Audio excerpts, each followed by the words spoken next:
ہمیں تاکید کی جاتی ہے کہ ہم پہلے سچ بولیں اور حق اور باطل کو نہ ملائیں اور اس کے بعد نماز پڑھیں، عبادت کریں. یعنی سچ بولنے کا اتنا اہمیت دین میں ہے کہ اس کے بعد پھر آپ پہ فرائض کا حق بنتا ہے. آج ہم یہاں جب جمع ہیں تو ہم نے ان لوگوں کو ایک میسج، ایک پیغام دینا ہے جس کو ہم بار بار اپنے تقاریر میں، اپنے تصانیف میں مظلوم کے، اور یہ مظلومیت ختم ہونے کا نام بھی نہیں لے رہا ہے، کہیں نہ کہیں کوئی گڑبڑ ہے. جناب جرگہ، پہلے اس پہ ذرا ہم بات کریں کیا ہوتا ہے اور اس کا بنیاد، تاریخی پس منظر کیا ہے. جرگے میں وہ لوگ بیٹھتے ہیں جن کے پاس اپنے قوموں، قبائل اور سماج کے ان لوگوں کا اختیار ہوتا ہے کہ جن کو مسائل درپیش ہیں، اور وہ اختیاردار لوگ جرگے میں بیٹھنے کے بعد جو فیصلہ کرتے ہیں اس کو باقاعدہ طور پہ عمل میں لایا جاتا ہے اور مسائل حل ہوتے ہیں. 16ویں صدی میں جب میرویس ہوتک نے قندھار کے مقام پہ ایک جرگہ بلایا تو اس میں پشتون اور بلوچ قبائل اکٹھا تھے، اور یہ غلام احمد غبار کی کتاب میں وہ اس کا پورا تفصیل بیان کرتے ہیں. اور وہاں یہ شکایت کی گئی کہ حاکم وقت گورگین یا گورگان، جو کہ ایرانی بادشاہوں کا نمائندہ قندھار میں تھا، بہت ظالم ہے اور اسے نجات حاصل کرنا چاہیے. تو قبائل نے کہا کہ کیا طریقہ کار ہو؟ تو ریگستان کے بلوچوں نے کہا کہ ہم حاکم وقت کے مالیہ لینے والوں کو چیلنج کریں گے، وہ ہمارے پیچھے آئے گا اور آپ پھر اس کے ساتھ جنگ لڑیں. اور یہ واقعہ اس طریقے سے ہوا کہ مالیہ لینے یا وصول کرنے والوں کو چیلنج کیا گیا، اور بلوچ اور پشتون قبائل نے مل کے اس جابر حاکم کے خلاف ایک تحریک چلائی اور اس کو اپنے ملک سے نکالا اور اس کا وجود ختم ہوا. اس کے بعد پھر ان اصولوں کے تحت ایک نظام قائم کیا جہاں اس خطے کے لوگوں نے پرامن طریقے سے اپنا وقت اور زندگیاں گزاری. یہی قبائل احمد شاہ ابدالی کے ساتھ، نوری نصیر خان کے ساتھ مل کے انہوں نے فیصلہ کیا کہ مرہٹوں کے بغاوت کو کچل دیا جائے، اور یہی قبائل ہندوستان گئے اور انہوں نے اس بہت بڑے بغاوت کو کچل دیا. جو قبائل آج امن کا اپیل کر رہے ہیں اور جس بد امنی کے لیے ہم اس کو ختم کرنے کے لیے آج جمع ہیں، انہوں نے کشمیر، سری نگر بھی حاصل کیا، جس پہ آج ہم ٹریلینز آف ڈالر خرچ کر رہے ہیں اور وہ 1 انچ بھی آگے نہیں جا رہا. وجہ یہ ہے کہ شاید یہ پالیسی ایسے ہی تھا کہ کشمیر کا جو مسئلہ ہے وہ بدستور رہے، ورنہ قبائل نے اس کشمیر کو حاصل کیا تھا. مگر یہاں ایک ذہنیت، معذرت کے ساتھ شاید تلخ بات ہو، این جی او ذہنیت نے بار بار لوگوں کو کہا فرسودہ قبائلی نظام، فرسودہ قبائلی نظام. جس قبائلی سماجی نظم نے اپنے زمینوں کا مالک کیا، آج ہمیں بار بار غزہ کی طرح اپنے اپنے دیہاتوں، اپنے اپنے آبائی علاقوں سے نقل مکانی کرنے کا حکم دیا جاتا ہے. سوات بھی آپ کے سامنے ہے، مالاکنڈ آپ کے سامنے ہے. آج خیبر پختونخوا کے کئی علاقوں میں لوگوں کو یہ بتایا جا رہا ہے کہ یہاں آپریشن ہوگا، آپ چلے جائیں. یقیناً کہیں نہ کہیں ہم نے غلطیاں کی. اگر قبائلی نظم کو ہم نے ختم کی تو اس کا نعم البدل سیاسی نظم تھا، سیاسی قبائل تھے. سیاسی قبائل نے بھی شاید ترجیح اس بات کو دی کہ وہ عوام کے دروازے کو کھٹکھٹانے کے بجائے گیٹ نمبر 4 کو کھٹکھٹاتے ہیں. تو یہاں ایک خلا پیدا ہوا اور اس خلا کو مختلف شدت پسند غیر سیاسی تنظیموں نے اسے پر کیا، اور آج ہم یہاں اپنے کیے کا سزا اپنے لوگوں کو دے رہے ہیں. اور سورۃ بقرہ کے آخری آیت میں اللہ پاک نے ہمیں ایک دعا بتایا ہے، ربنا لا تؤاخذنا ان نسینا او اخطانا. اے اللہ پاک ہمیں پکڑنا مت جو ہم بھول گئے یا خطا کیا ہے. جو کام دانستہ کیا ہے اس کا نہیں کہہ رہا ہے، خطا کیا ہے. آئے ہم اور آپ خود احتسابی کے اس عمل سے گزریں جس میں ہم دیکھیں کہ ہم نے خطا کہاں کیا ہے، یا دانستہ ہم نے گیٹ نمبر 4 کو کھٹکھٹایا صرف اپنے سیاسی وجود کو زندہ رکھنے کے لیے. یہ بہت بڑا ظلم اور جبر ہے اپنے ووٹر، اپنے پارٹی کے اداروں، اپنے لوگوں کے ساتھ جو آپ پہ امید اور توقع رکھتے ہیں کہ ہم نے اپنا تمام اختیار پولیٹیکل پارٹیز کو دی اور وہ کہیں اور جا کے دروازہ کھٹکھٹاتے ہیں. اس کی وجہ سے خلا پیدا ہوا، اس کی وجہ سے عدم اعتماد پیدا ہوا پارلیمانی نظام، پولیٹیکل پارٹیز اور ریاست کے درمیان. آئیں خود احتسابی کریں کہ ہم اللہ پاک نے انسان کو 3 عدالتوں سے گزارنا ہوتا ہے. پہلے اپنے ضمیر کی عدالت, پھر عوام کا عدالت, پھر قیامت کے دن ایک عدالت لگے گا. اگر ہم پہلے 2 عدالت سے پاس ہوئے, قیامت والا بہت آسان ہے, اس کے لیے تو ہم بہت چیخ و پکار کر رہے ہوتے ہیں, مگر اس 2 عدالت میں ہم نے کبھی بھی اس پہ توجہ نہیں دی. میں پی ٹی آئی کے ان ساتھیوں کو خراج تحسین پیش کرتا ہوں کہ جنہوں نے خود احتسابی کے اس عدالت سے اپنے آپ کو گزار کے ایکسٹینشن دینے پہ انہوں نے اپنے ووٹر اور اس قوم کے لوگوں سے معذرت کی. یہاں بڑے بڑے لیڈر بیٹھے ہیں, میں ایک دفعہ پھر کہتا ہوں کہ آئیں ہم اس خود احتسابی کے عمل سے گزریں کہ ہم نے کیا وہ جرم جس کے تحت آج ہم یہاں جمع ہیں, ہم ترقی, ہم دنیا میں اپنے سیاسی اور خارجہ پالیسی کی حیثیت کے بجائے ہم امن کا اپیل کر رہے ہیں, امن کا بھیک مانگ رہے ہیں. باقی پارٹیوں کو بھی چاہیے کہ وہ اپنے ووٹر سے, اپنے لوگوں سے معذرت کریں کہ انہوں نے جرنیلوں کو اپنے سر پہ حاوی کیا اور ان کو ایکسٹینشن دی. ایک دفعہ اس پہ ہم اپنا راستہ طے کریں, اس کے بعد پھر ہم عوام کا دروازہ کھٹکھٹائیں, اپنے منشور کے ساتھ جائیں, اپنے پالیسیز کے ساتھ جائیں, اپنے اس پروگرام کے ساتھ عوام کا دروازہ کھٹکھٹائیں, نہ کہ گیٹ نمبر 4 کو ہم کھٹکھٹاتے ہیں, اس کے بعد پھر ہم پشیمانیاں اور پریشانیاں اور پھر ہم معذرت کرتے ہیں. ہمیں بار بار مواقع ملتے ہیں اور ہم بار بار ایسے پروگرام سجاتے ہیں کہ ہم اپنے معاملات کو ٹھیک کریں. آج شاید پاکستان کا ایک بہت بڑا حصہ آپ کو بہت توجہ سے سن رہا ہے اور یہ فیصلہ سنے گا ہم سے کہ آئندہ آنے والے دنوں میں ہم اپنے لوگوں کے لیے جن کا اختیار کا دعویٰ ہم کرتے ہیں کہ ہمارے پاس ہے, پھر ہم کیا کریں گے. لوگ سن رہے ہیں اور فیصلہ یہ کریں کہ ہم نے ولا تلبسوا الحق بالباطل وتکتموا الحق وانتم تعلمون, حق اور باطل کو نہیں ملانا ہے, ہم نے سچ بولنا ہے. اس کے بعد اس خود احتسابی کے عمل سے ہم آگے بڑھیں اور اپنے لوگوں میں ہم جائیں, خطرہ نہ کریں, خوف نہ کریں, ان کے پاس جائیں. مگر آج ایک بہت بڑے بحران سے ہم اور آپ گزر رہے ہیں. یہاں قراردادیں پاس ہوئیں اور اس پہ میرے خیال ریاست, میں حکومت وقت سے شکایت نہیں کرتا ہوں, میں ریاست کا بات کرتا ہوں, ان کو تھوڑا بھی فرق نہیں پڑا. اس کا مطلب یہ ہے کہ ان کا پالیسی یہی ہے کہ پنجاب کے علاوہ 3 صوبوں میں فساد برپا کیا جائے. 19ویں صدی کے آخر اور 20ویں صدی کے ابتدا میں کراچی سندھ میں بدترین خانہ جنگی ہوئی. میرے اندازے کے مطابق ہزاروں لوگ اس میں مارے گئے. بلوچستان آج تک اس کے معاملات ٹھیک نہیں ہو رہے ہیں. خیبر پختونخوا کے لوگ اپیل کر رہے ہیں, باجوڑ کے لوگ اپیل کر رہے ہیں, وہاں وزیرستان کے لوگ, نارتھ وزیرستان کے لوگ اپیل کر رہے ہیں کہ ہمیں امن دیا جائے. ہم کس سے اپیل کر رہے ہیں؟ جناب صدر, آپ تشریف لائے تھے, کوئٹہ پریس کلب میں بھی ہوئی, مجھے میرے سوال کا جواب نہیں ملا. ہم کس سے اپیل کر رہے ہیں, کس سے مطالبہ کر رہے ہیں؟ کہیں نہ کہیں ہم بھی تو اسی حکومت اور نظام اور پارلیمنٹ کا حصہ ہیں.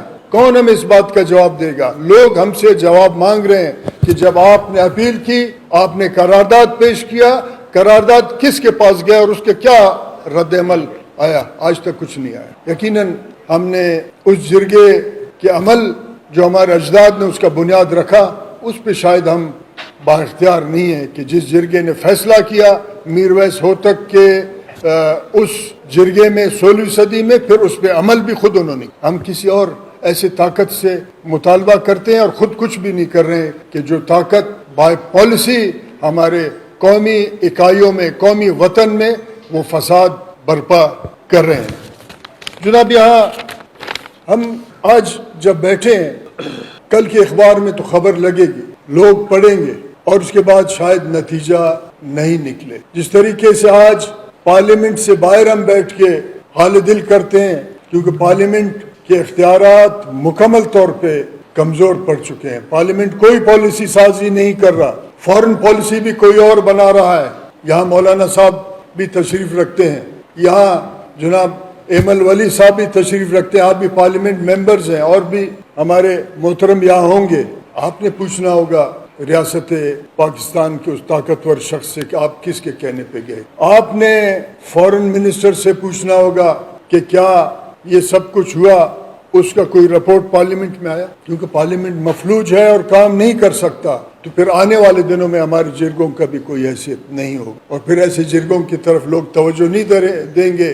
ایک سماجی سیاسی خلا پیدا ہو چکا ہے، اس خلا کو ضرور کوئی پر کرے گا۔ جیسے ہمارے محترم نے وہاں سے کہا کہ وہاں ایک ایسے تنظیمیں بن رہے ہیں، تمام پولیٹیکل پارٹیز کے کارکن ان کے ساتھ ہیں، اور وہ تنظیمیں جو ہے کسی کو نہیں مانتے، وہ اپنا مقصد کر رہے ہیں، کیونکہ وہ خلا پیدا ہوا ہے، پولیٹیکل پارٹیز نے خلا پیدا کیا ہے۔ اس خلا کو ایک دفعہ پھر خود احتسابی کے ذریعے ہم نے پر کرنا ہوگا۔ یہاں آج کے ایجنڈا میں خصوصاً خیبر پختونخوا اور بلوچستان کو فوکس کیا گیا ہے۔ جناب صدر، ریاست نے بلوچستان کے ایشوز کو ہمیشہ غلط تعبیر کیا ہے، اور ریاست کے طاقتور میڈیا نے اس غلط تعبیر کو لوگوں تک پہنچایا ہے۔ اس کے بعد بحران میں اضافہ ہوا ہے، بدامنی میں اضافہ ہوا ہے، کرپشن میں اضافہ ہوا ہے، ناخواندگی میں اضافہ ہوا ہے۔ کرپٹ لوگوں کو ریاست کے سرپرستی میں لا کے مسلط کیا گیا ہے، اس ادارے میں جس کو ہم پارلیمنٹ، اس ادارے کو جس کو ہم صوبائی اسمبلی یا جرگہ کہتے ہیں، اس پہ مسلط کیا گیا، بحران پیدا ہوا ہے۔ یہاں بتایا گیا ہے کہ بلوچستان کے مسائل کا حل طبقاتی ہے، قومی نہیں، اور یہ سب سے بڑا تاریخ کا جھوٹ ہے۔ ہم ایک تاریخی قومی اکائی ہیں، ہمارے اپنے قومی اصول ہیں، ہمارے اپنے قومی حقوق ہیں، ہمارا قومی تاریخ اور شناخت ہے، یہاں کوئی طبقاتی معاملہ نہیں ہے۔ مگر بتایا گیا کہ نہیں، بلوچستان کے مسائل کا حل سردار ہے۔ میں کسی طبقے کا دفاع نہیں کر رہا ہوں جناب صدر، مگر میں یہ اپنا ذمہ داری سمجھتا ہوں کہ آج آپ کے اس فورم سے میں حق اور سچ کا بات کروں، تاکہ تاریخ کے اوراق میں آئے، تاکہ ہم پھر آئندہ آنے والے دنوں میں اپنے لوگوں کو جواب دہ ہوں، یا وہ بات وہاں ان کے سامنے رکھا جائے کہ جو بات ہم نے کی۔ یہاں بتایا گیا کہ طبقاتی ہے اور مسائل حل نہیں کی ریاست اور ریاست کے اداروں نے، کہا سردار ہے، چلیں ٹھیک ہے۔ اس کے بعد ہمیں آپس میں الجھایا گیا، سوئی گیس کو لوٹا، 1954 سے آج تک لوٹ رہے ہیں۔ ایک ادارے کے ریسرچ کے مطابق اگر سوئی گیس کے واجبات کا بلوچستان کے ساتھ حساب رکھا جائے تو 1000 ارب ریاست پاکستان بلوچستان کا قرضدار ہے، 1000 ارب۔ اور پھر بتایا گیا کہ وہاں کیونکہ سوئی گیس کے سوئی کے علاقے میں، ڈیرہ بگٹی کے علاقے میں قبائل آج بھی سر پہ لکڑیاں لے جاتے ہیں، کیونکہ سردار کی وجہ سے ہے۔ آج تو مڈل کلاس کا حکومت ہے، اس کو تو گیس کے مسئلے کو حل کرنا چاہیے تھا۔ پھر ہمیں بتایا گیا کہ بھائی آپ کے ایک طبقہ آپ کے پسماندگی کا وجہ ہے، مگر اس کے نتیجے میں جنرل ضیاء الحق کے دور سے آج تک سائنسدک کے اس بہت بڑے ذخیرے کو، جس میں سونا، تانبا، اسٹریٹجک منرلز کو لوٹا جا رہا ہے چین کے ساتھ مل کے، اور اس لوٹ مار میں آج تک بلوچستان کو ایک ٹکا بھی نہیں ملا۔ اور آج جو چین دنیا کے ساتھ اسٹریٹجک منرلز کے لیے بات کرتا ہے، اس کے پاس ڈیل ہے، اس کے معیشت ہے، وہ بلوچستان کے اس بہت بڑے ایک ذخیرے سے وہ چوری کر کے لے جا رہا ہے، اور ریاست پاکستان اس میں شریک۔ پھر ہمیں بتایا گیا، آپ نے بھی سنا ہوگا کہ سی پیک ایک لفظ ہے، بہت عرصے تک تو ہمیں سمجھ بھی نہیں آئی یہ کیا چیز ہے۔ سی پیک گیم چینجر ہے۔ آج سی پیک کو بھول گئے، پاپا جون سمیت وہ سب کچھ ختم ہو گیا، اور سی پیک کے گیم چینجر کے ساتھ ساتھ پھر ایک نیا تنازع کھڑا کیا گیا۔ وہاں کہا گیا بلوچستان میں اور خیبر پختونخوا میں کہ اس کا ویسٹرن روٹ کے طرف کام کیا جائے۔ کبھی بلوچستان کے اور بلوچ کے حق کے ملکیت پہ بات نہیں کی، روٹ پہ بحث کیا گیا۔ پولیٹیکل پارٹیز نے یہاں بھی ہمارے ساتھ ناانصافی۔